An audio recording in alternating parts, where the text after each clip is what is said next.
Hey everybody, I'm your host Chris, K-R-I-S. Welcome to my channel, and today we are looking at the Demon Souls and Resident Evil 8 trailers. Now, I've already seen them several weeks ago because my computer was having issues with streaming and I had to watch everything off cam.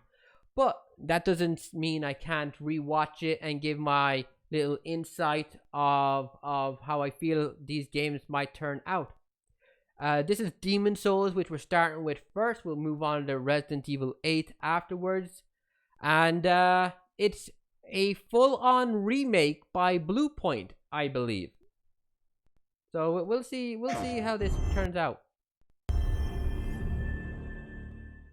me turn it down a little bit.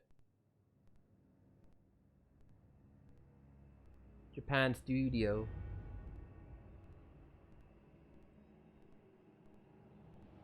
Man, how much of this is pre-rendered though? I guess we won't know until the actual console's out, you know. That looks gorgeous. You can tell it's a From Software title a mile away.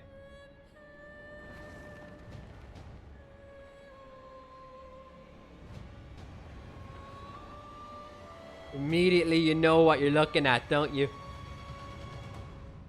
You immediately know what you're looking at. And there you go. And you fight the chick in the church. That dickhead. Hate that enemy. The Tower Knight, classic. That dude kicked my ass. Way too much. And the Dragon God.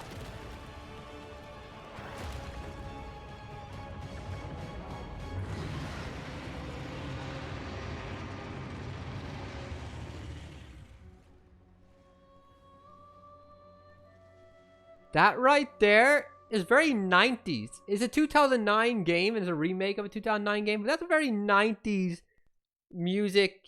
You know, the way they do that. Reveal. It's like Casper or something.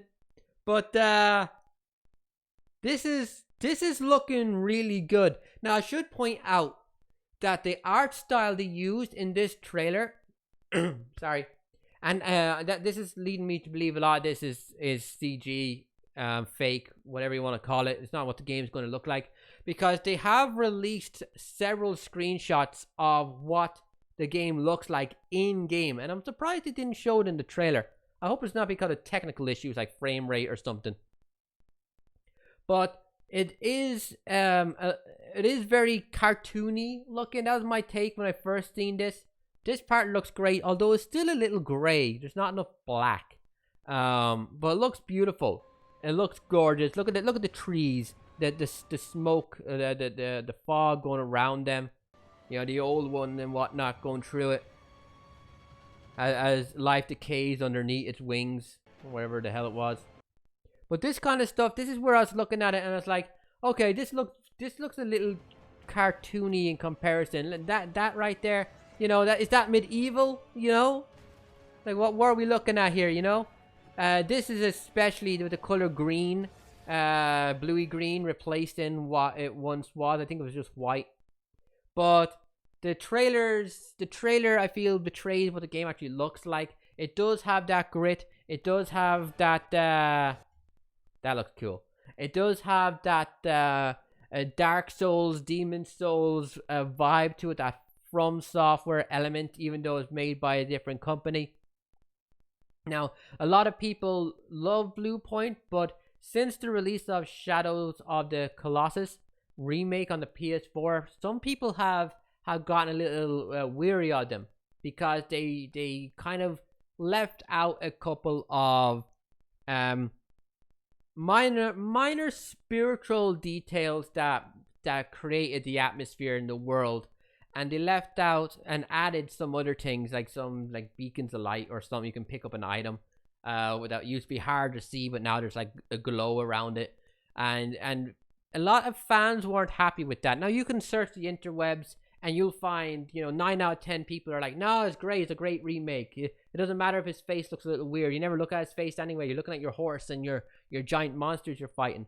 But the thing is, the fact of the matter at the end of the day is there's some changes that people who get very attached to games like myself, some changes that people get very attached to games like myself don't like.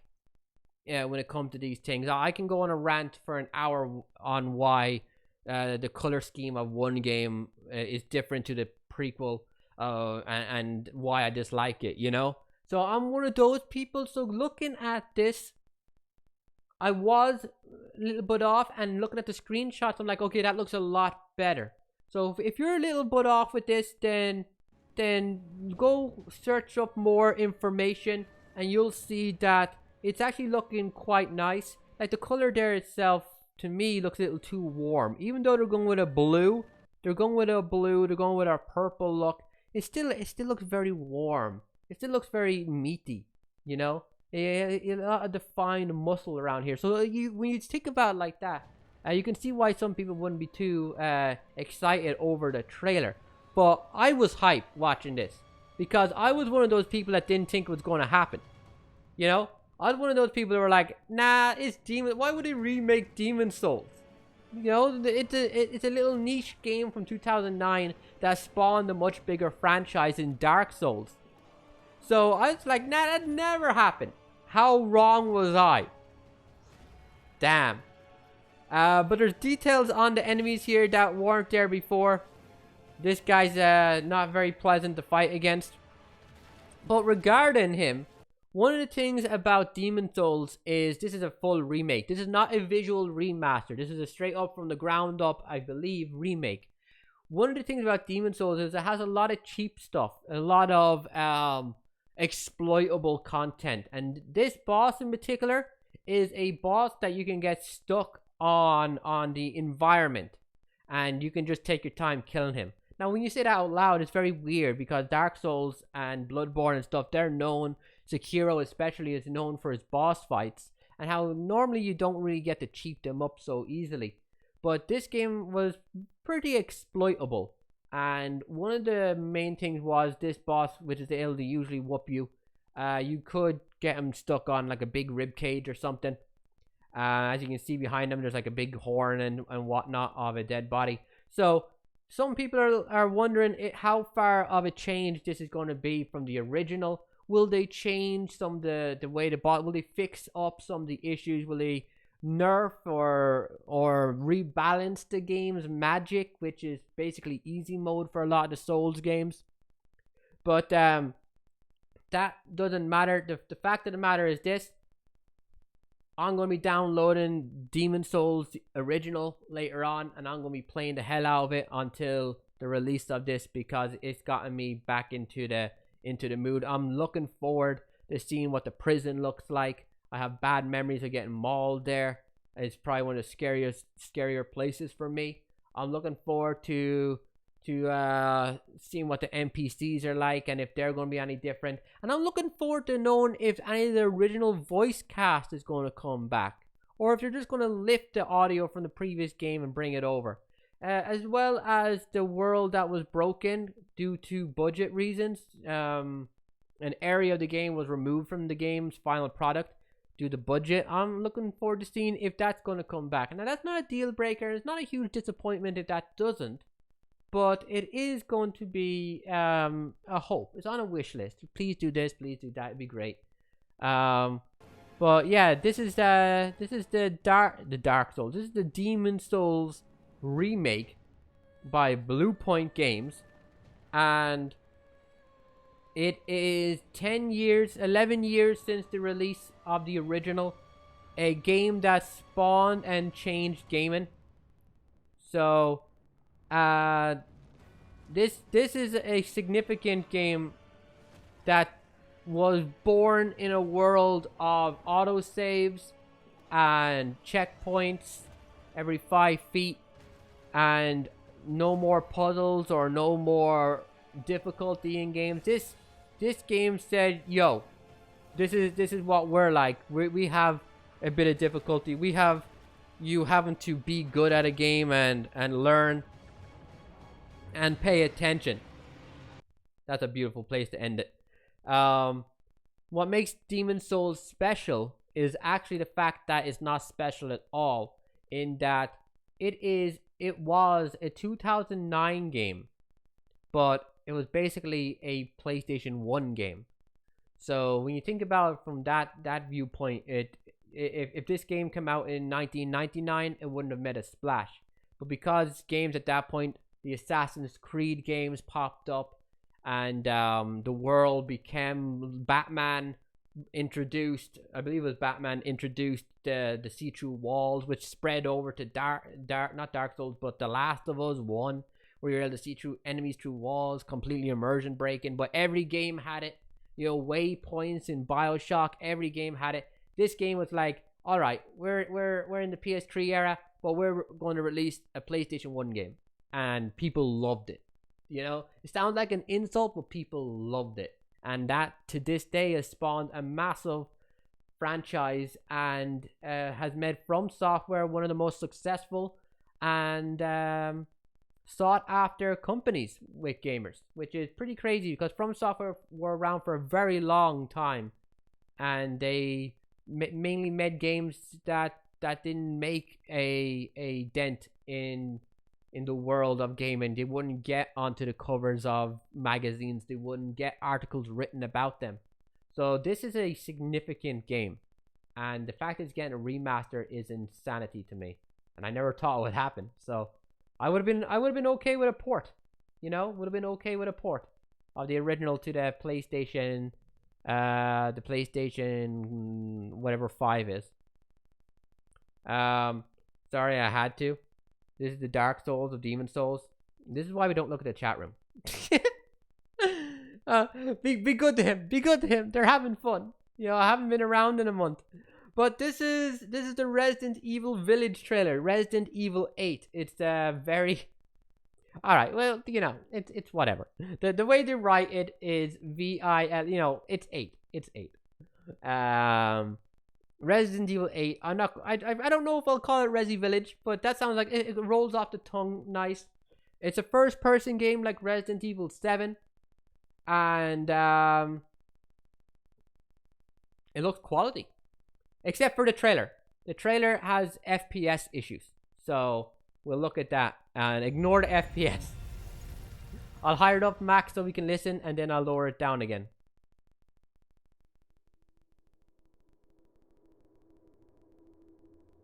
Turn that shit off.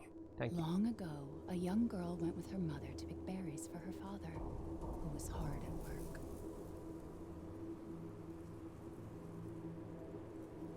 But the forest greeted them with a dark, cold silence. The bushes empty. Just 1080p. Yet determined to find the berries, the rascal broke free of Mother's grasp and vanished into the trees. Dude, it looks good. Mother's worried cries faded fast as the girl ran on, over vine, under branch, and into the forest deep. What is it with that creepy story? It's just a local tale. You're really into that stuff? Quit being so paranoid. No! Friendly! Friendly! Who are you? Who sent you? What's going on? They're coming. Who is?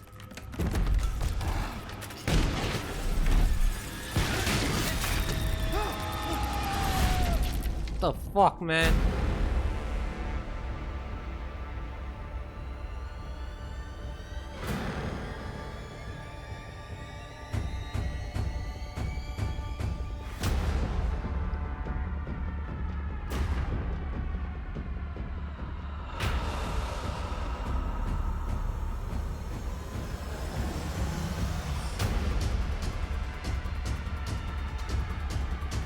Umbrella.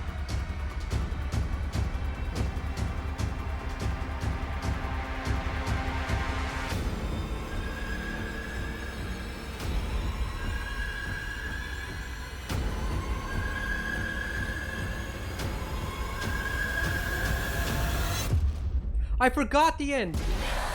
I forgot the stinger. And it just popped back into my head. We'll see it in a second. So, Resident Evil, huh? 8. What is that? I love it. This. Chris? Sorry, Ethan.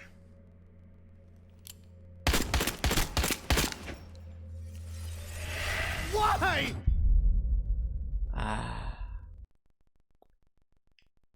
And that girl's name was Abby. Or at least that's how I see it in my head. It was Mia. So there's a lot to take in with this. First off, the game's in first person. So I should state right now, I have not played Resident Evil 7 yet. Massive fan of the Resident Evil series. The reason I haven't played 7 is because I'm currently going through them in the order of the timeline for YouTube and Twitch. We are now up to Resident Evil Revelations 2, I believe, then 6. Then we gotta do some other stuff and get to 7. So I'm going through the timeline myself with you guys on YouTube here. And I'm waiting until I get to 7 in the timeline before I play it. So the reason why I'm mentioning that is because this game spoiled Resident Evil 7's storyline for me. I know it's my own fault. I waited 3 years plus to play it. But for those that don't know, spoilers for Resident Evil 7. If you didn't play it yet, block your ears for a minute or two. This girl on screen, her name is Mia. She is the wife of the main character of Resident Evil 7. The guy that went, "Why?" at the end when Chris shot the crap out of her. Why?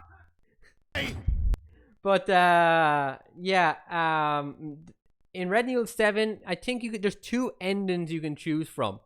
Saving Mia and saving Zio. Is that her name? Zio? I don't know what her name is. I haven't played the game.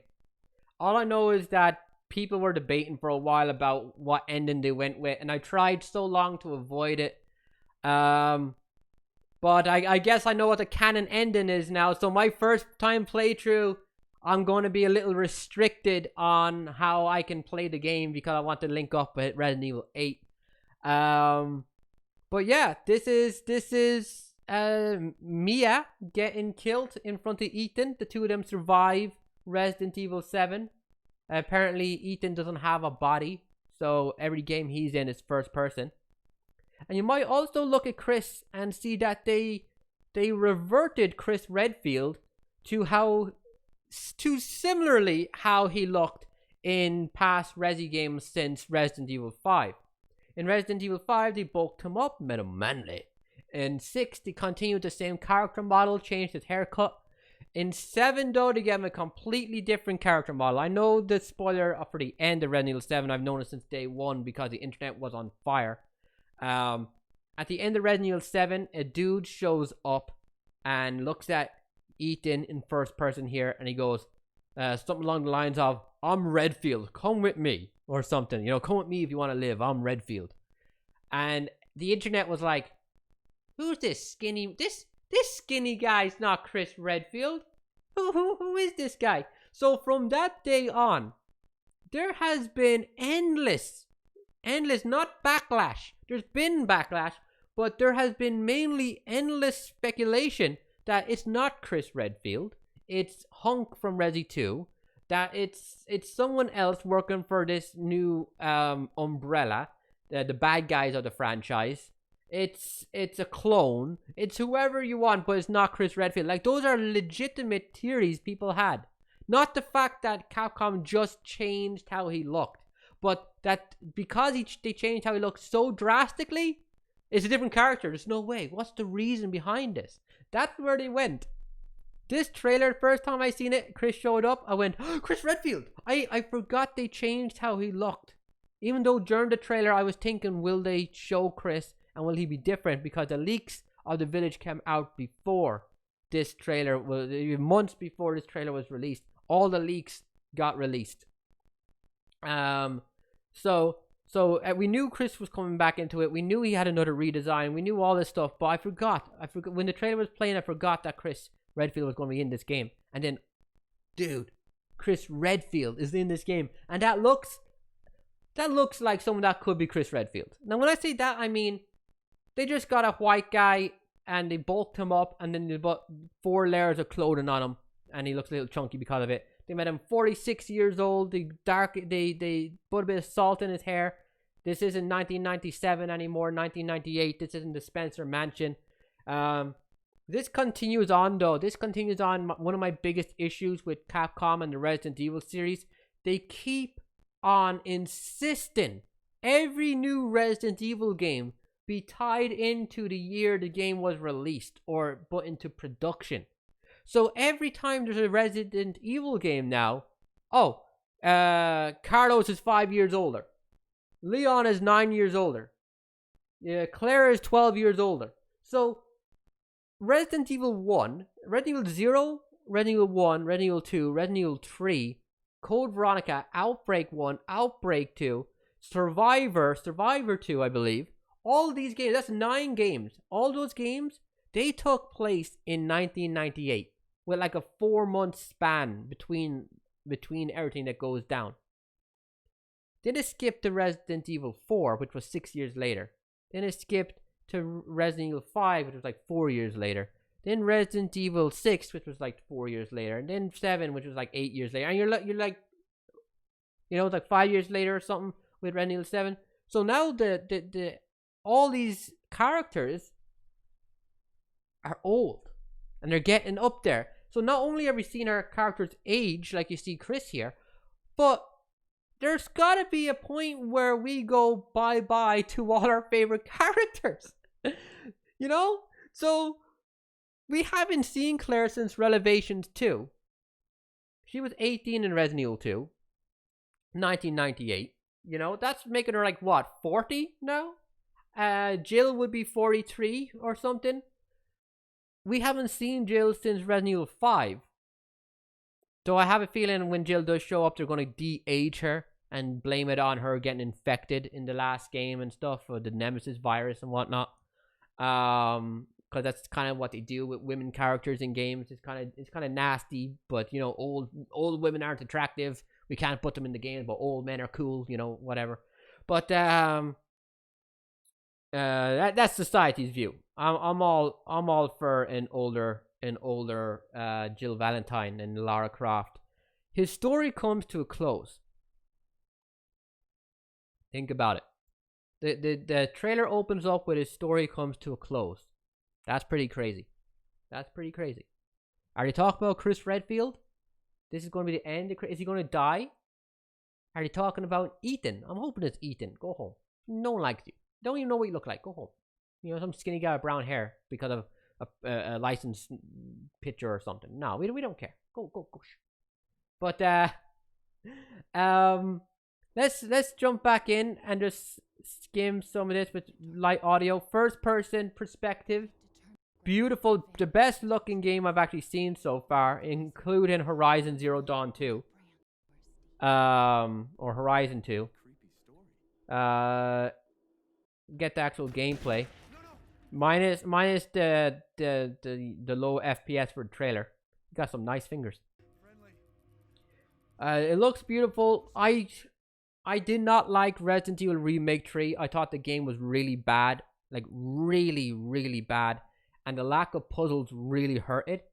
I hear 7 is like Remake 2 in that it feels like it's a survival horror. It has puzzles and objectives. So I'm hoping they continue on with 8. But I have heard that it's more action orientated. And when Capcom say that and those leaks say that, every single time, it's not oh, it's a little bit more action. It's never been like Resident Evil 3, the original, where it's more action but there's a ton of puzzles. It's always been, it's a shoot 'em up. It's a run and gun. It's always been, whenever you hear it's more action orientated, it's a shoot 'em up. So if that is the case, I'm gonna be so hurt. There's no trailer. There's nothing in the trailer to indicate puzzles. So I'm very hurt by this. This worry of mine.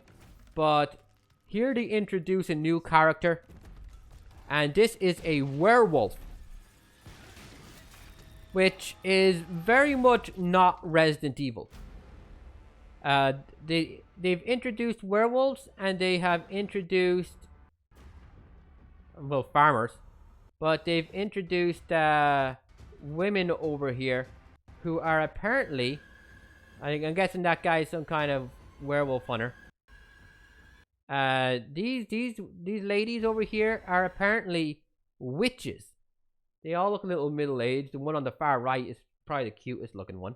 But they got curved for days, man. You know, you can put a spell on me anytime. You don't even need magic. But they're apparently witches. Now, the Resident Evil series is grounded in a form of reality where supernatural stuff does not exist. So I'm guessing they're going to be nicknamed witches by the town folk we saw. They're going to be called witches, but in reality, they're people who are drug in the water pool with umbrella-made products again, and the werewolves are just going to be mutated BOWs like always, just with a different name. You know, you could call the hunters something different. You call the lickers something different. It's definitely going with a very gothic style, and I'm a huge fan of that. Massive fan of that. From the castle to the witches, to the clothes, to the hair. I guess that's another witch. To this girl who kind of looks like what Claire Redfield could look like these days. That's not Claire though. Definitely not Claire, but you could see a little bit of it in her face. You know, you could see a little bit. Old houses. I'm guessing that Claire looking chick's the mom. So there's a gothic vibe to this, and I have to tell you, being completely honest, look at that. Being completely honest, I am very hyped for this game. Now that might sound silly, but I don't like first-person horror games. I don't like first-person Resident Evil. I don't want this game in first-person. If it was up to me, it'd be in third person. Actually, if it was up to me, it'd be fixed camera angles, tank controls. But it's first person. It's the reason why I never bought Resident Evil 7 and haven't obtained it in my possession until recently, thanks to a gift from Michael, one of the coolest viewers on the planet. So I have Resident Evil 7 now, but I've never played it because I just wasn't into the first person perspective, and now I'm doing a chronological thing, so it'll be a while before I get there. But this looks so much better than the cabin of 7's trailers and gameplay I saw. This looks like it's going to be huge. And one of my biggest criticisms for Remake 2 and Remake 3 was that the games looked and felt, to me, budget as hell. Even Remake 2. I felt Remake 2, amazing game, an actual survival horror game that was, in my mind, very much a surprise to get in modern day. The fact that we got an actual survival horror from a AAA company in third person was astonishing. But I still felt like it was on a lower budget. From the wide shots of this stuff, that stuff, everything I'm looking at, that, come on, you can't look at that and say this looks like it has the same budget of Remake 2, right? You can't look at Remake 2 and say that Remake 2 had a big budget in comparison to this. This looks like it's a AAA game. This looks like it's a AAA game. Look at that, man. If we're able to walk around that area, walk around this village, if we're able to do all that,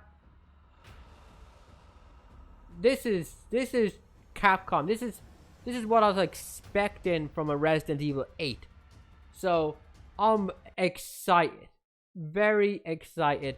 It's probably the best looking game I've seen released in trailers for the PS5 so far. Next gen PC. This is gonna look amazing on PC. But yeah, I'm very much excited for it. This guy looks like that Digimon, Joe's Digimon. He has like a big axe jumping from a ceiling. You know, I forget his name. We got the werewolves. And we got people impaled. People fighting on the rooftops.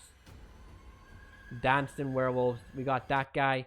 I'm guessing he's a bounty hunter or something. I'm guessing one of these is Chris Redfield. And that's after or before he shoots Ethan's wife. Sorry, Ethan. Bang, bang, boom. And you know, they're trying to do, you know, is Chris Redfield the bad guy? He ain't the bad guy. It's going to be bait and switch. Mia was an ass. And Chris needed to kill her. You know, I'm not even going to talk about that. It's a nothing plot line just to entice you for the story. I don't really need it, you know, as a fan of the series. But she's drinking Ethan's blood here, or what I assume is Ethan, and she's middle aged, which is cool. We were just talking about how we can't have any protagonists be middle aged. You know, this is kind of the wrinkles that Jill would have if she came back into the series today. Kind of lazy eyed looking. But she's drinking his blood there, so I'm guessing there it's going to be blood related. It's going to be a more, like I said, dark and gothic vibe, which is different for Resi.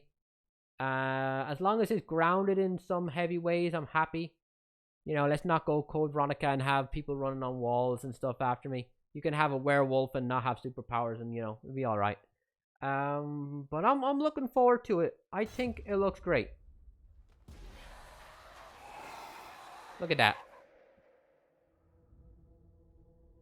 Resident Evil Village. I have no idea how I'm going to pronounce this. You know, like when I'm saying, hey, do you want to play some Village today? Oh, want to play some Resi 8? You know, what are we going? How are we going to talk about it? Sorry, Ethan. You dead, girl? Oh, wait for the why. Why? That's the worst delivered line of dialogue we've come across in Resident Evil in a while. As someone who's played Remake 2 and Remake 3, I might have issues with them, but I think the voice acting is amazing. Oh, also, Chris Redfield not having Roger Craig Smith, the Resi 5 and Resi 6 Chris, hurts. This guy he's just a generic white guy, but I miss Roger. I wish he was in it. To me, he's my Addison Court. So, I can deal with this voice actor, you know? But, it's not even the fact that I lack the voice.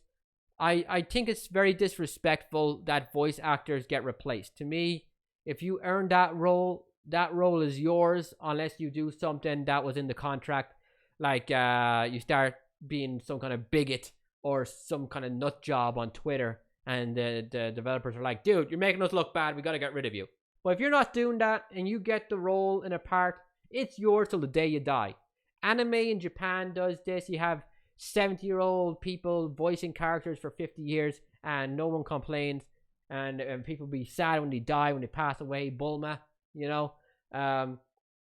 But when it comes to English, you know, it's a little messed up. I think there's a disrespect there for voice actors across the entirety of video game, and that needs to end. That needs to, as far as I'm concerned, you earn your role. That's yours until you decide to retire, or you've done something that was in the contract that you shouldn't have done.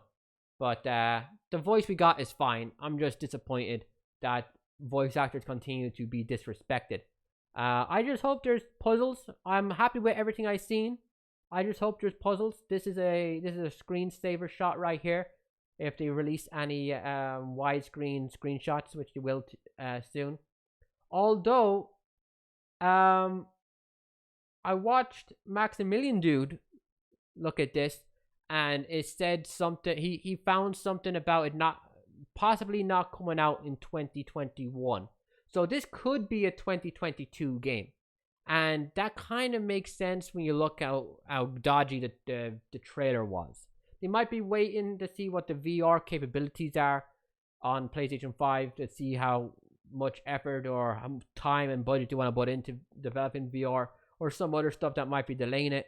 But I'm not expecting this till 2022 personally, and hopefully they don't reveal too much in the trailer coming forth about man, she curvy as hell. Look at the background on that, dude. I'm talking about the actual backgrounds.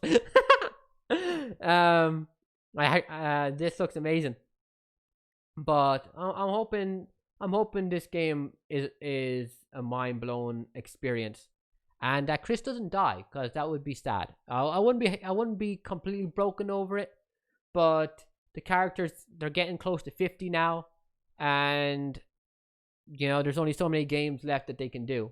So maybe he retires, maybe he dies, maybe Ethan dies, whatever. someone's story is coming to a close. They're sane, you know. Then again, it could be like Tekken. You get thrown into a volcano, you come back in the next game. So we'll see. They so far seem to have kept Wesker dead, which is pretty surprising. So we'll see what they do with Rezi and Chris. But that was my little summary of Dark Souls or Demon Souls, and my longer summary of Resident Evil. I hope you enjoyed it. Don't forget to like, comment, and subscribe. And follow me on Patreon and Twitch. Links below the video. Bye.